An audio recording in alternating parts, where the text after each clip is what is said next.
오늘도 찬양함으로 하나님께 나가겠습니다. 나의 한숨을 바꾸셨네.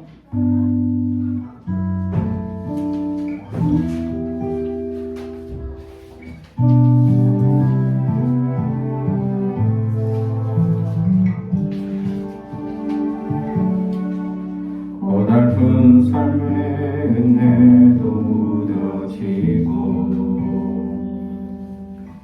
곧 사라질 것에 내 눈에 헛되고 헛된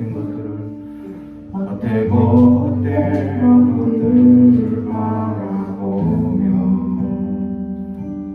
그 은혜를 놓치며 살아내 주어진 삶을 묵묵히 살아가며 날 붙드신 주 예수를 보내 사랑 가운데 놓여진 나의 삶을 날 건지신 그 이름 예수 나의 한숨을 바꾸셨네. 주를 향한 노래로 소망의 노래로 나의 눈물을 거두신 주 예수 이름 안에 살게 하소서.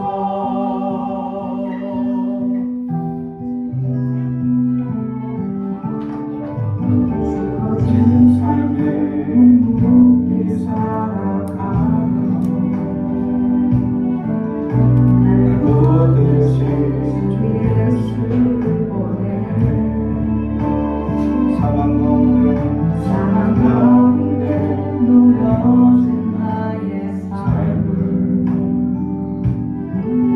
날 건지신 그 이름 예수 나의 한숨을 바꾸셨네. 주를 향한 노래로 소망의 노래로 나의 눈물을 거두신 주 예수 이름 안에 살게 하소서. 나의 한숨을 바꾸셨네. 주를 향한 노래로 소망의 노래로 나의 눈물을 거두신 주 예수 이름 안에 살게 하소서.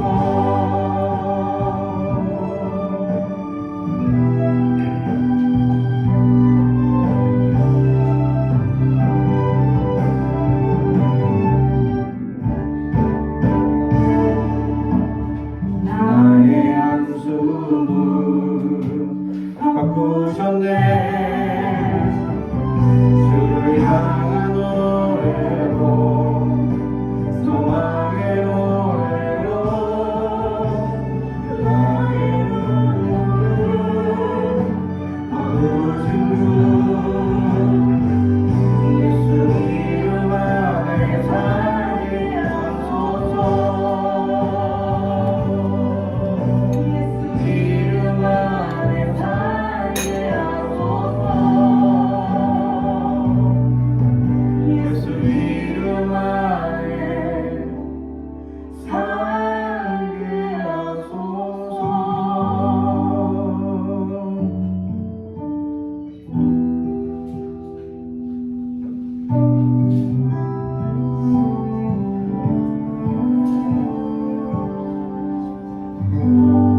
아멘. 그리고 계속해서 행복 찬양합니다.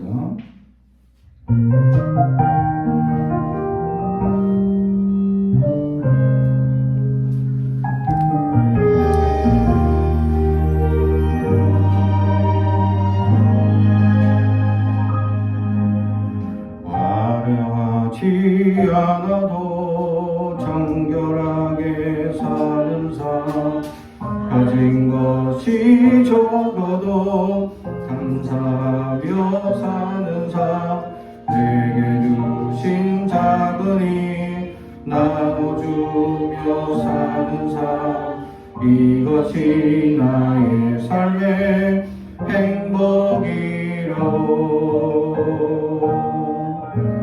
눈물 날 일 많지만 기도할 수 있는 것 억울한 일 많으나 주를 위해 참는 것 비록 짧은 작은 삶 주 뜻대로 사는 것 이것이 나의 삶의 행복이라오. 이것이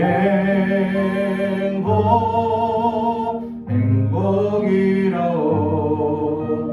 세상은 알 수 없는 하나님 선물 이것이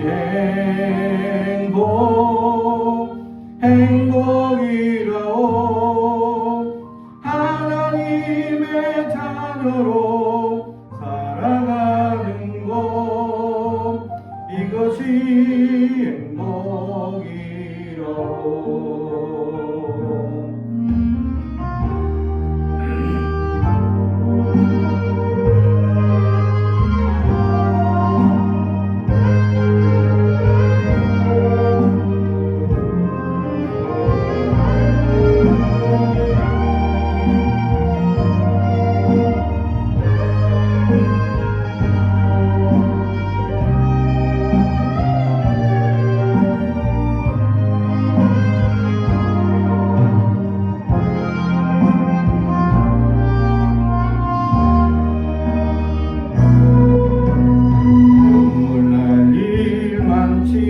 행복이라오. 기도할 수 있는 것 억울한 일 많으나 주를 위해 참는 것 비록 짧은 작은 삶 주 뜻대로 사는 것 이것이 나의 삶의 행복이라고. 이것이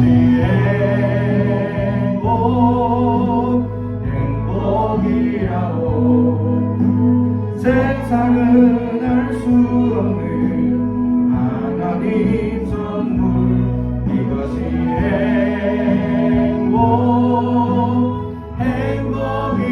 행복이라오.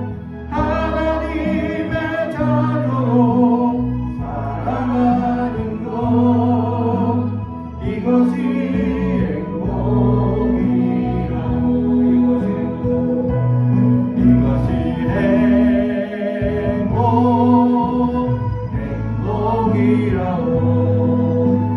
세상은 알 수 없는 하나님 선물 이것이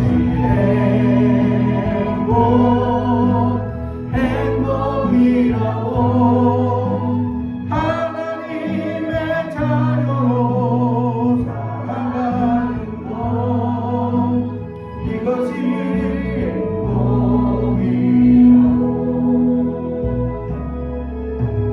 이것이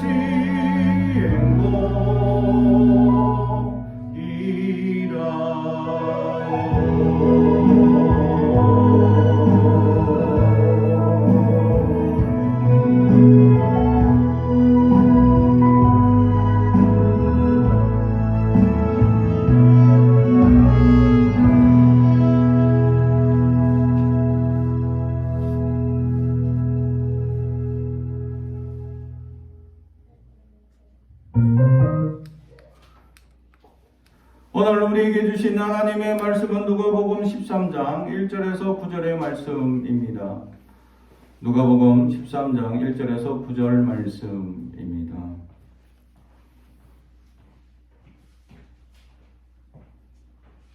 신약성경 117페이지입니다. 제 성경책으로는 신약성경 117페이지 누가복음 13장 1절에서 9절의 말씀을 제가 봉독합니다. 하나님의 말씀을 경청해 주시기 바랍니다. 그때 마침 두어 사람이 와서 빌라도가 어떤 갈릴리 사람들의 피를 그들의 제물에 섞은 일로 예수께 아리니 대답하여 이르시되 너희는 이 갈릴리 사람들이 이같이 해받음으로 다른 모든 갈릴리 사람보다 죄가 더 있는 줄 아느냐. 너희에게 이르노니 아니라 너희도 만일 회개하지 아니하면 다 이와 같이 망하리라. 또 실레암에서 망대가 무너져 치어 죽은 18사람이 예루살렘에 거한 다른 모든 사람보다 죄가 더하는 줄 아느냐. 너희가 너희에게 이르노니 아니라 너희도 만일 회개하지 아니하면 다 이와 같이 망하리라. 이는 비유로 말씀하시되 한 사람이 포도원에 무화과 나무를 심은 것이 있더니 와서 그 열매를 구하였으나 얻지 못한지라. 포도원 지기가 이르되 내가 3년을 와서 이 무화과 나무에서 열매를 구하되 얻지 못하리니 찍어버리라. 어찌 땅만 버리게 하겠느냐. 대답하여 이르되 주인이여 금년에도 그대로 두소서. 내가 두루 파고 거름을 줄이니 이후에 만일 열매가 열면 좋거니와 그렇지 않으면 찍어버리소서 하였다 하시니라. 아멘. 우리 가슴에 손을 얹고 축복의 언어합니다. 나는 하나님의 사람입니다. 축복의 사람입니다. 우리 가정은 영원히 잘됨 같이 범사가 잘되고 강건해지는 가정입니다. 우리 교회는 번성하고 창대하게 되며 하나님의 언약이 이루어지는 교회입니다. 아멘. 오늘 말씀의 제목은 회개하지 아니하면 이라는 제목의 말씀으로 은혜를 나누고자 합니다. 오늘 말씀을 보면 13장 1절에 두어 사람이 와서 예수님께 어떤 사고가 난 것에 대해서 얘기를 합니다. 살아가다 보면 수많은 사고와 문제가 일어나죠. 2004년인가요? 성수대교가 붕괴된 사건. 저도 TV로 봤었죠. 제가 그때 2004년이 아니군요. 94년이군요. 예. 왜냐면 군대에 있을 때 내가 봤기 때문에. 내가 군대를 9.2군번인데 그래서 지금부터 한 30년 전에 일어났던 사건이죠. 멀쩡하게 버스를 타고 가던 사람들이 갑자기 이제 대교가 무너질 거라는 상상도 못했죠. 근데 이 대교는 또 최근에 지어진 대교라서 더 튼튼할 것이라고 예견되었던 대교입니다. 근데 이게 하루아침에 무너져가지고 깜짝 놀랐습니다. 그죠? 그래서 서울 사는 친인척이 있는 사람들은 다 전화해 왔습니다. 그래서 저도 서울에 사는 사람 있나? 없구나. 전화해 볼 필요는 없었다. 그런데 이제 다들 서울 쪽에 사는 사람들은 혹시나 내가 아는 사람이 다쳤을까봐 다들 전화하고 난리가 났었다라는 거죠. 근데 그 성수대교 무너졌을 때 그 사람들이 죄가 많아서 그런 해를 당했을까? 오늘 성경에 비슷한 얘기예요. 아니다라는 거예요. 아니다. 또 유명한 백화점이 또 강남에 백화점이 무너진 사건이 있었죠. 정말 끔찍한 사건. 어마어마한 사람들이 죽었습니다. 피해를 당하고. 그때도 참 깜짝 놀랐습니다. 그래서 또 사람들이 전화하고 연락하고 막 하는 사건들이 일어났죠. 혹시 지인들이 다쳤을까봐. 그런데 그때의 사건도 특별히 나쁜 사람들이라서 사고를 당하냐? 그렇지 않다는 거예요. 오늘 예수님이 얘기하시는 그거입니다. 이 두 사람이 와서 보고하는 것이 뭐냐? 일반적인 사고, 일반적인 아까 얘기했던 성수대교나 또는 상품백화점이나 이런 이제 우리가 생각하는 큰 사고죠. 아주 그죠? 또 이제 좀 안 좋은 얘기를 하는 사람들이 있는 사건이 있었죠. 뭐냐면 이태원 압사 사건입니다. 왜 하필 갔냐? 사람들이 많을 줄 알고 왜 갔냐? 하고 비난하는 사람들이 있습니다. 그죠? 근데 어떤 가정을 들어보니까 한 번 나가다가 그날 참 온 가족이 정말 산책하는 경험으로 이렇게 나갔다가 압살을 당하는 참 불행한 온 가족이 당하는 그런 이 불상사도 보게 되죠. 그것은 그 사람이 특별히 나쁜 사람들이다 또는 바보여서 아닙니다. 사고일 뿐이죠. 특별히 그들이 어떤 크게 나쁜 짓을 해서 또는 아주 잘못을 해서 당하는 일이 아닙니다. 그냥 사고일 뿐입니다. 근데 그것에 대해서 사람들은 왈가불가하죠. 그런 사람들이 있더라라는 사실입니다. 사고 당한 것에 왈가불가할 것이 아니라 같이 아파할 수 있는 사람들이 이 시대는 필요하다라는 사실입니다.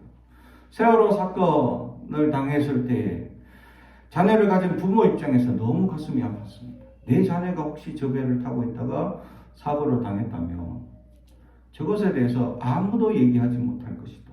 실제로 거의 안산은 2년 동안 장사하는 사람들이 장사가 안 될 정도로 시 전체가 완전히 장례 분위기였다라는 사실.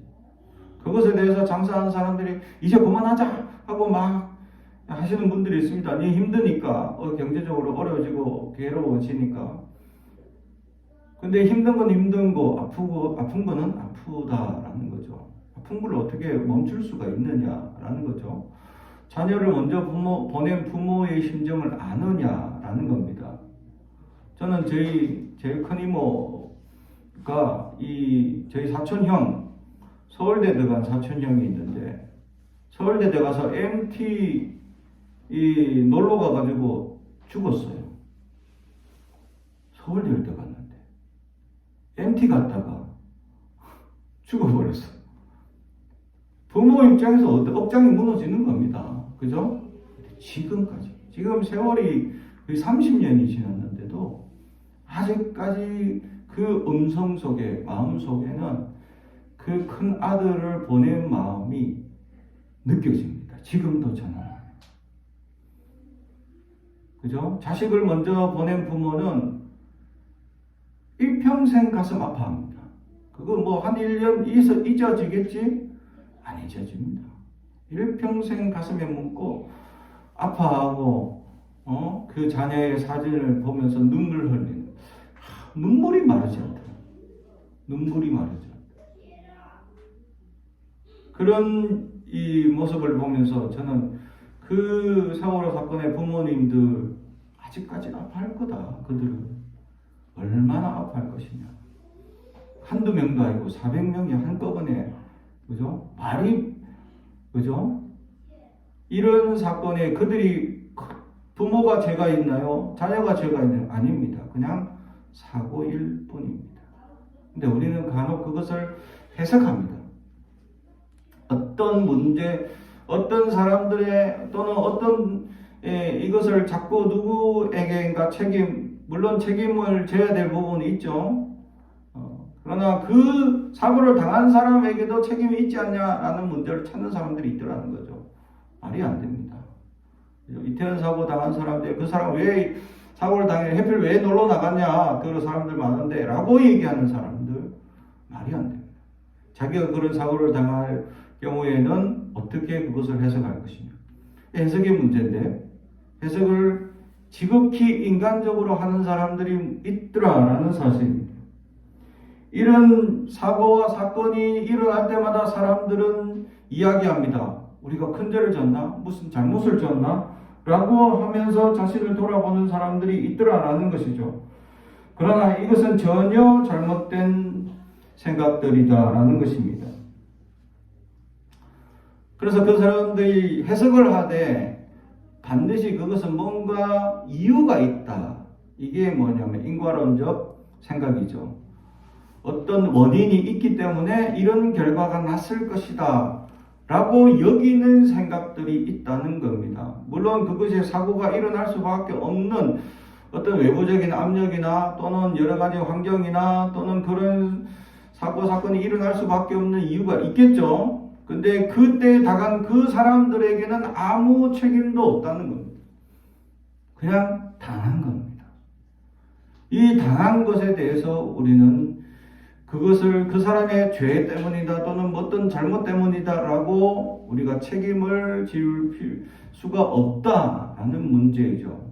근데 우리는 그 사고, 그 사람들에게도 문제가 있지 않느냐라는 인간론적 생각을 끌어내는 것 자체가 문제가 있다라는 사실입니다. 사고는 누구나 당할 수 있기 때문에 우리도 멀쩡히 걸어가다가 교통사고 날 수 있습니다. 우리 멀쩡히 걸어가다가 어떤 갑자기 지하상가 하는데 지하상가가 무너질 수도 있습니다. 그러면 내가 큰 잘못해서 이런 사고를 당하냐? 그렇지 않습니다. 그냥 당한 거예요. 하필 그때 당한 거예요. 그래서 우리는 기도합니다. 제발 당하지 않게 해달라고.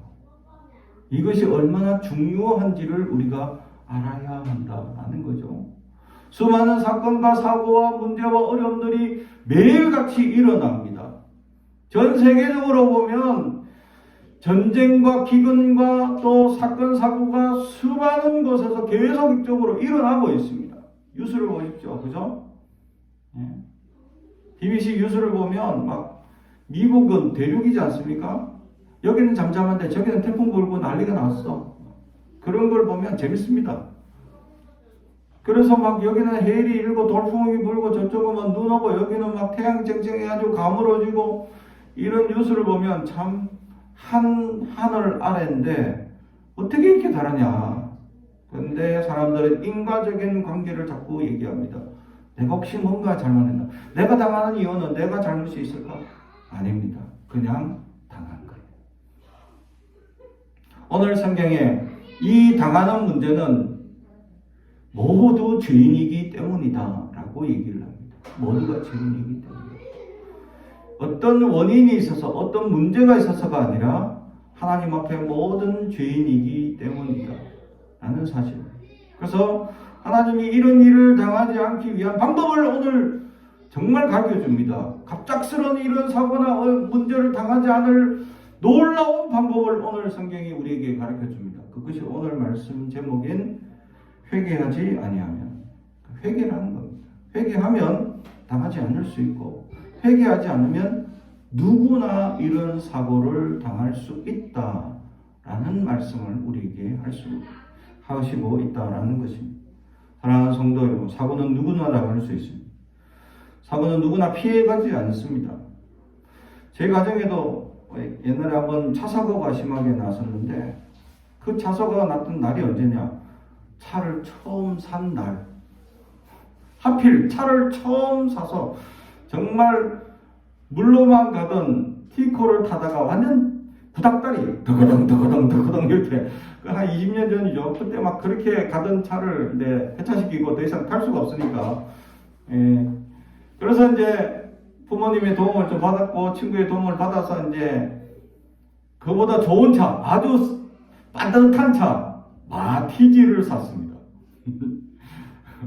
그래서 이야 새 차 좋다. 새 차는 아니고 중고차인데 새 차급으로 산 거죠. 그래 이야 새 차 좋다. 중고 시장에서 끌고 나와서 야 오늘 밥 먹으러 이 기분 좋으니까 뭐 먹으러 갈까 하면 신호를 대기하고 있는 중에 갑자기 뒤에서 차를 확 들이받더라. 밥 먹으러 갈 생각은 여지가 없고 갑자기 엄청 심하게 받았기 때문에 집사람하고 제 아내랑 제가 큰딸하고 병원에 가서 사진 찍고 들을 누워있기 바빴습니다. 그래가지고 목도 땡기고 갑자기 뒤에서 너무 세게 받으셨어요. 그래서 그 아저씨께 왜 이렇게 세게 받으셨어요? 그러니까 핸드폰 보다가 깜빡했다는 거예요. 이 신호도 못 보고 그냥 핸드폰 잠깐 본다는 게 그만 신호 못 보고 서 있는 차를 못 보고 그냥 추돌을 하신 거예요. 브레이크도 못 받고 그냥 추돌을 하신 거예요. 자기도 놀라고 그리고 괜찮냐고 하시면서 미안하다 하시고 보험 처리 다 했죠. 그걸 보고 그때 갑자기 사고를 당하는 바람에 얼마나 깜짝 놀랐던지. 차를 처음 산다. 누가 그 사고를 당할 것이라 생각했습니까? 그 사고를 당하고 2년 동안 저희는 물리치료를 받아야 했었습니다. 정말 아팠기 때문에. 하루 이틀이 아니었죠. 2년이나 물리치료를 받았습니다. 여전히 그때 사고의 뿐인지 또 원래 몸이 좀 안 좋았던지 모르지만 날씨만 굳으면 약간 뼈마디가 쑤시는 이런 현상이 조금씩 나타나고 있습니다.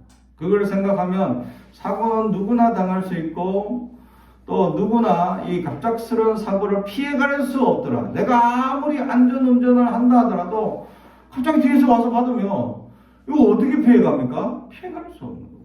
근데 이 피해갈 수 있는 방법이 하나 있답니다. 오늘 성경에 회개하면 피해갈 수 있다. 할렐루야. 회개하지 않으면 누구나 피해가지 못한다. 어려움을 당할 수 있고 곤란한 일을 당할 수 있다. 그렇다고 해서 그 죄의 무게가 저들은 죽을 만큼 그런 큰 죄고 나는 가볍게 사고를 당할 만큼 가벼운 죄냐? 죄의 무게는 하나님 앞에 전혀 다르다라는 거죠. 다시 말하면 우리가 생각할 때 저 사람들은 살인죄였기 때문에 저런 큰 사고를 당했다. 오늘 이 재물과 갈릴리 사람들이 재물과 섞이는 그런 피가 섞이는 사건이 일어났다라고 표현하죠. 이게 뭐냐면 아마 이 갈릴리 사람들이 쿠데타를 일으켰던 것 같아요. 그래서 빌립이 이 사람들을 이 예배 드리는 중에 하나님께 제사 드리는 중에 쳐들어와서 그들을 멸했던 것 같습니다.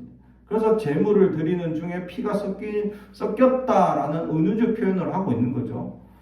이게 그들의 입장에서는 제사를 드리고 있는 거룩한 예배를 드리고 있는 중에 곤란을 당한 겁니다. 이것을 어떻게 해석해야 합니까? 라는 질문을 던지는 거예요. 저들이 다른 그냥 일상생활에서 당하는 사고, 이렇게 전쟁을 하다가 당하는 사고는, 그래, 당연히 당하지. 근데 예배를 드리다가, 하나님께 제물을 준비하다가, 저렇게 죽임을 당했습니다. 이 사람들은 정말 큰 죄를 짓지 않았습니까? 라는 질문이에요. 죄를 지어도 예배 중에서 죽을 수 있는 죄는 너무 큰 죄 아닙니까? 라는 이야기입니다. 여러분 바이킹을 잘 아시죠? 이 바이킹들이 이 유럽 전역을 이제 막 배로 점령할 때 어디를 가장 많이 쳐들어간지 아십니까? 사람들이 가장 없고 저항하지 잘 하지 않는 장소가 있습니다. 근데 보물은 너무 많은 곳. 보물은 가장 많고 사람들도 있긴 있어. 근데 사람들과 모여 사는 곳과 동떨어져 있어. 주로. 그런데 보물은 많어. 그러니까 그 안에 사람들이 있긴 있는데 쳐들어가면 저항을 잘 못하는 사람들이에요. 이런 사람들이, 근데 보물은 많아. 이것이 어디일까요? 그러니까 바이킹이 거기만 쳐들어갑니다. 어딜까요? 수도원입니다. 교회. 중세시대의 신앙이 막 높아지니까 막 이렇게 헌금과 기부를 많이 합니다. 그러니까 수도원이 부자가 되는 거야. 그래서 막 이렇게 특히 어디다 지었냐 하니까 마을과 좀 동떨어진 해변가 이런데 수도원을 많이 짓고 하는 거죠. 근데 금으로 만든 십자가 막 이렇게 성물 이런 걸 만들어 놓고 막 이렇게 예배를 드리죠. 그러니까 바이킹이 그렇게 쳐들어가 본 거예요. 그러니까 보물 많지, 사람들은 잘 저항하지 않지, 그리고 군사는 없지, 한가운데 있으니까 우와 이거 괜찮은데 대박 났다 이래가지고 막 바이킹들이 이걸 소문내가지고 전 유럽과 또 영국 전역에 쳐들어오게 됩니다. 그래서 수도원이 제일 많이 당합니다. 이걸 어떻게 해석할까? 교회가 이런 약탈의 대상이 되고 교회가 이런 약탈의 근원점이 되고 교회의 수도성들이 이 수도하시던 신부들이 다 죽임을 당했다. 이걸 어떻게 해서 하나님께서 지켜주셔야 되는 거 아닌가? 하나님께서 함께 하셔야 되는가? 하셔야 되지 않는가? 라고 우리가 인간적인 해석을 하기 시작합니다. 근데 인간적인 해석을 하면 쳐들어가기 너무 좋은 환경이죠, 사실. 한가한 동네에 저항 잘 안 하는 성향의 사람들이 그죠? 보물은 하나 가득 쌓아놓고 있으면 이거 누가 봐도 도둑이 나 잡아 가시오 하고 있는 곳인데 당연히 바이킹들이 거기만 노릴 수밖에 없는 당연한 이치인데 그것을 사람들은 하나님이 우리를 버렸다라고 그 시대는 그렇게 얘기를 합니다. 하나님이 버렸을까요? 아닙니다. 왜 교회에 재물을 쌓아두냐라고 물으실지도 모릅니다. 교회는 재물을 쌓아두는 것이 아니라 교회는 재물을 가난하고 어려운 이들을 위하여 베푸는 것이 되어야 한다라는 것이죠. 근본적으로 중세시대의 교회의 잘못된 모습을 지적하고 있는 겁니다. 어쩌면 왜 교회에 재물을 쌓아두고 있느냐. 근데 우리는 왜 교회만 이렇게 피해 대상이 되고 있고 믿는 사람들이 어려움을 당하는 것 같고 왜 믿지 않는 사람들은 더 성공하고 잘 되는 것처럼 보이고 왜 믿지 않는 사람들은 더 부자가 되고 왜 믿지 않는 사람들은 더 복권을 긁으면 다 당첨되는 것 같고 예수 믿는 사람들은 잘 안 되고 사고당하고 어렵고 힘들고 왜 그럽니까? 라고 질문하는 사람들이 있습니다. 이게 우리의 사고방식이 잘못되었기 때문에. 무슨 사고방식입니까? 세상적인 성공주의의 사고방식으로 신앙생활을 하기 때문에 세상의 입장에서는 가난해지고 세상의 입장에서 불명예스럽고 명예가 없는 것 이런 것들이 성공의 기준으로서는 떨어졌기 때문에 그 사람들은 루저, 실패자라고 얘기를 하는 거죠. 그러나 하나님의 기준은 다릅니다. 우리가 하나님의 기준과 사람의 기준을 자꾸 엮어가는 사람들이 있습니다. 내 생각할 때에 믿는 사람들이 부자 되어야 되지 않습니까? 하나님의 기준은 부자가 아닙니다. 하나님 기준은 뭐죠? 우리의 믿음이 기준입니다. 하나님의 기준은 우리 안에 예수가 있는지 없는지 그게 기준이지 우리가 부자로 사는 기준이 아니고 우리가 세상적 성공을 하는 게 기준이 아닙니다. 그런데 그리스도인들은 끊임없이 세상적 성공만을 기준으로 삼고 명예가 높아지는 것만 기준으로 삼고 살아가고 있습니다.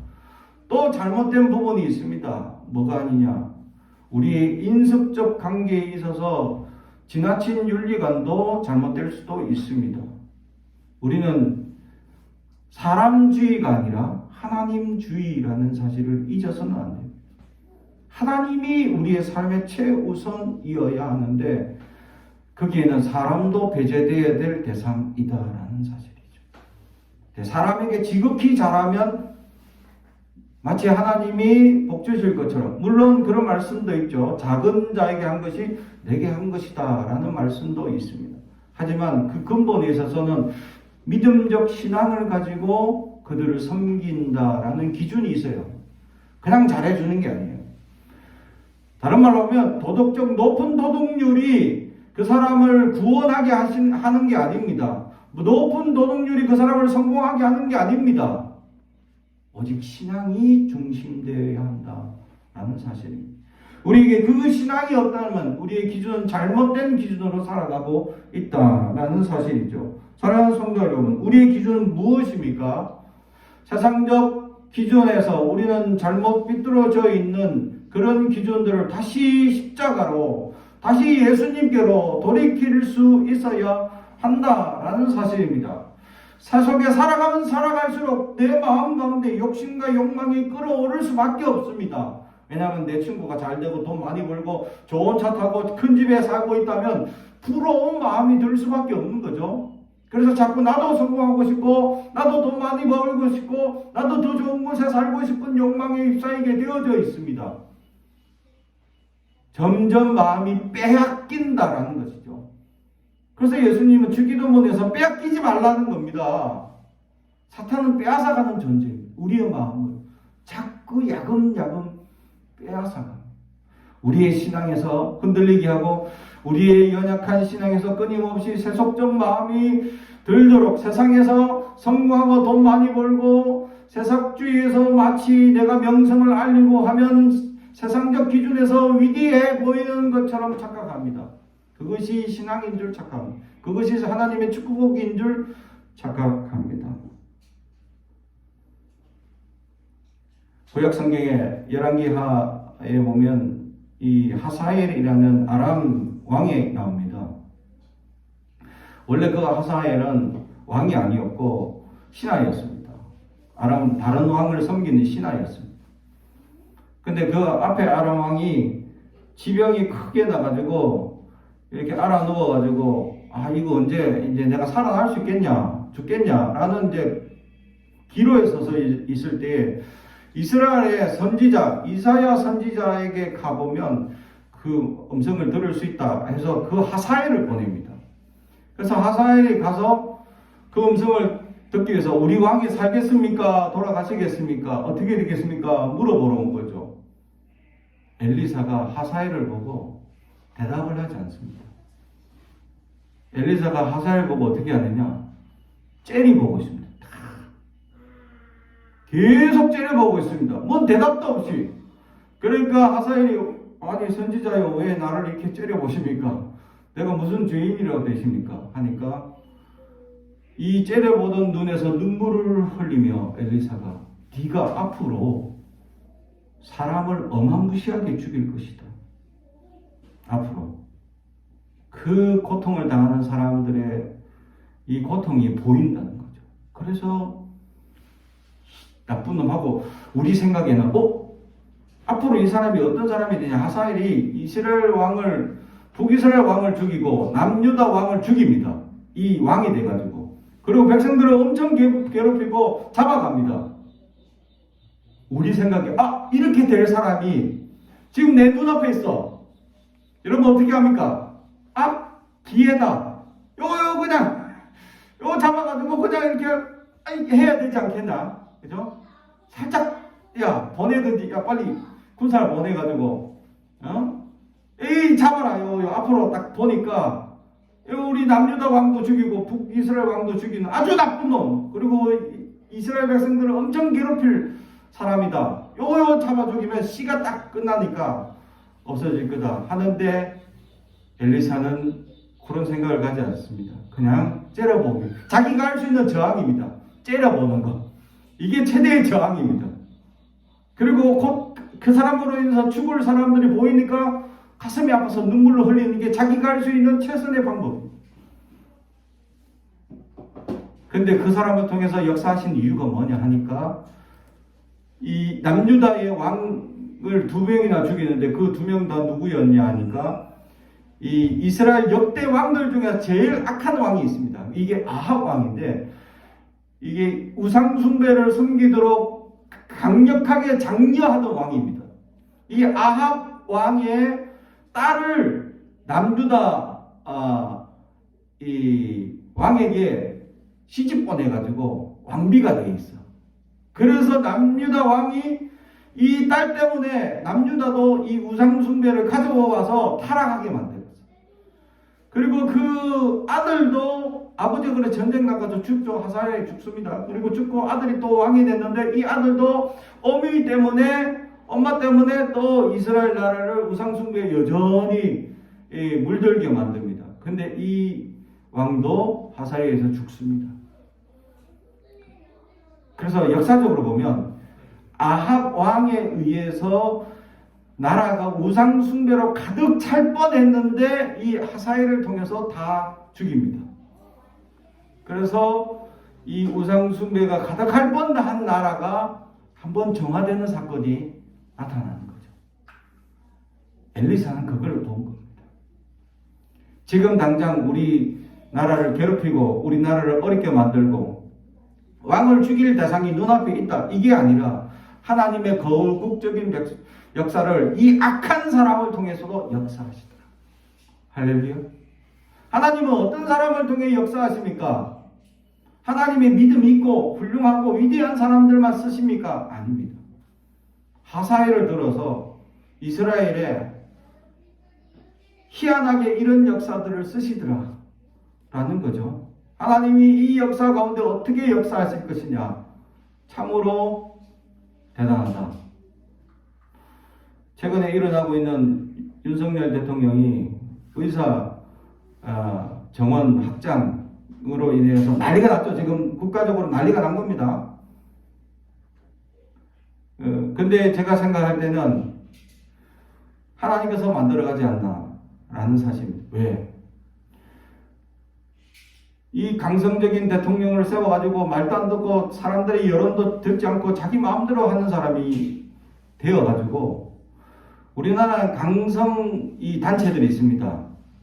이 강성 단체. 어떤 사람들이 와서 이 단체를 변화시키려고 왔다가 시도했다가 잘 변화시키지 못하는 단체들이 있습니다. 그게 의사회, 약사회, 또 이 변호사회 뭐 이런 나름대로 자기들은 일반 서민들과는 다르게 공부를 많이 했다라고 구별짓는 단체들입니다.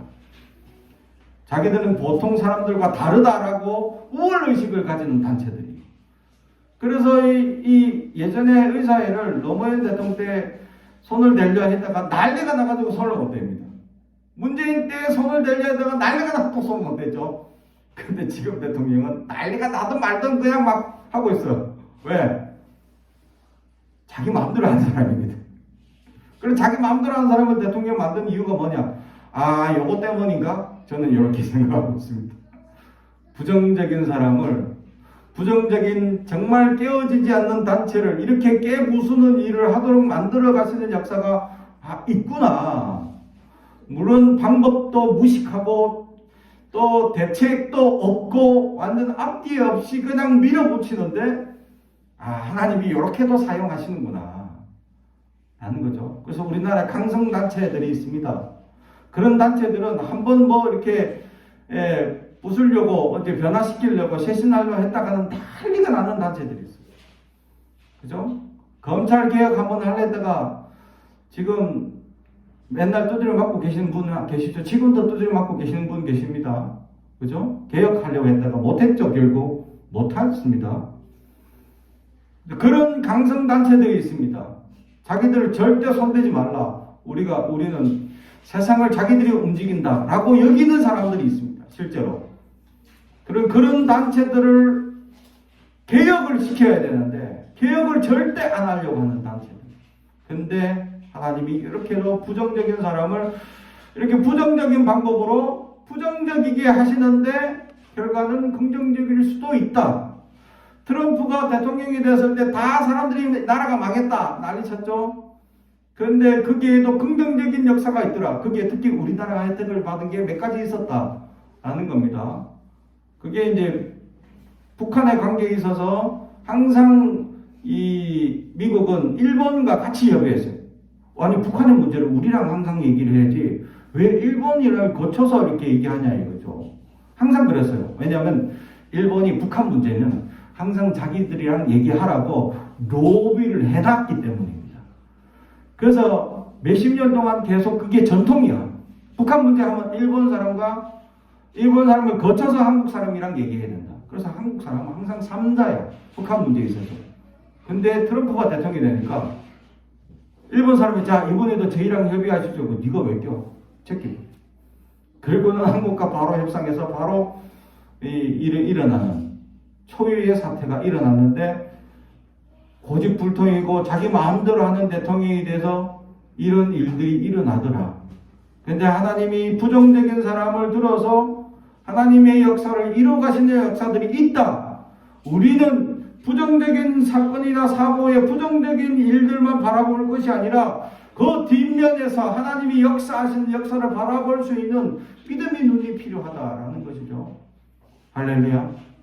그래서 사랑하는 성도 여러분, 내가 그것을 볼 수 있느냐 아니면 부정적인 사고에 아이고 하고 그냥 마치고 끝내느냐. 믿음의 차이가 나타날 수 있다라는 사실입니다. 사랑하는 성도 여러분, 우리는 믿음의 눈을 가지고 세상을 바라볼 수 있어야 합니다. 왜냐하면 세상의 주인은 하나님이시기 때문입니다. 반드시 하나님이 역사하시고 하나님이 계획하시고 이끌어 가실 것입니다. 근데 하나님이 역사하시면 왜 이런 사람들을 쓰시고 왜 저런 사람들을 쓰시고 왜 아직까지 북한이 살아있고 왜 아직까지 이런 전쟁이 일어나고 어려움이 있습니까? 그 속에서 하나님은 운행하고 있습니다. 우리의 시각을 열어서 하나님의 뜻이 어디에 있는지 바라볼 수 있는 믿음이 우리에게 첫 번째 필요하고 두 번째는 회개해야 합니다. 회개하지 않으면 그 고난들 중에 내가 당할 수도 있고 내가 어려움을 당할 수도 있다라는 사실.